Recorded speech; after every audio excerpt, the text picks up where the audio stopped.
I was there right from the beginning. I had this notion to sort of help out in some way that I could, and Tom Cornwell came to mind as a real visionary and a real spirit. And I was well aware of what he was doing in home-centered care and thought that I could maybe help him expand and grow his spirit and his wisdom into a nationwide program. Well, I think that I've witnessed it several times. My mother was a recipient of Tom's care at the end of her life, and more importantly, my father, who died about 11 years ago, did not. And I saw how it was so much more efficient, if you will, to have this program in place, this model of care in place. And the contrast was just incredible. My mom died peacefully with very little cost in the place of her choosing, which was her home. Well, that's the difficult part, because if we could clone Tom Cornwell and make 50,000 of him, why, we'd be off to the races. But we need to motivate and train these people to provide this wonderful model of care. And that's the rub here. That's where we really have to get going.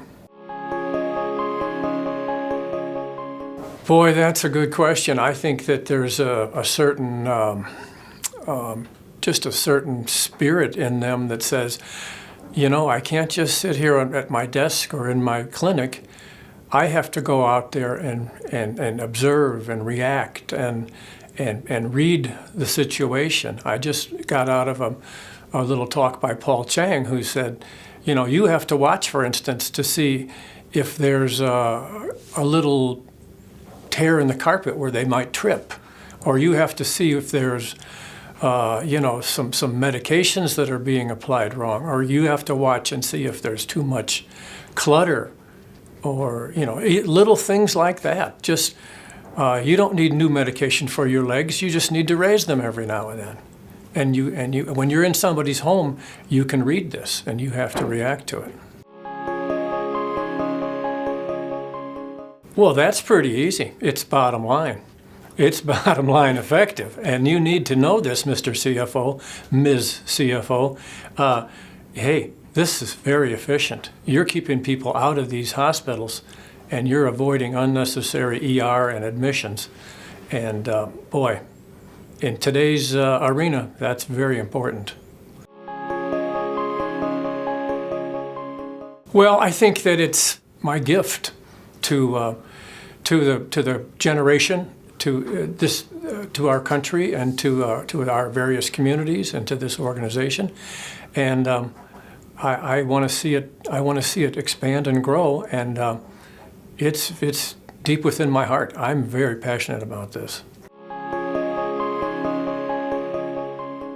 I think it'll be just an enormous source of pride for me, and knowing that I walked into Tom's, well, Tom and I met one day, and I said, how would you like to have some funding to get this started on a growing and on a national level?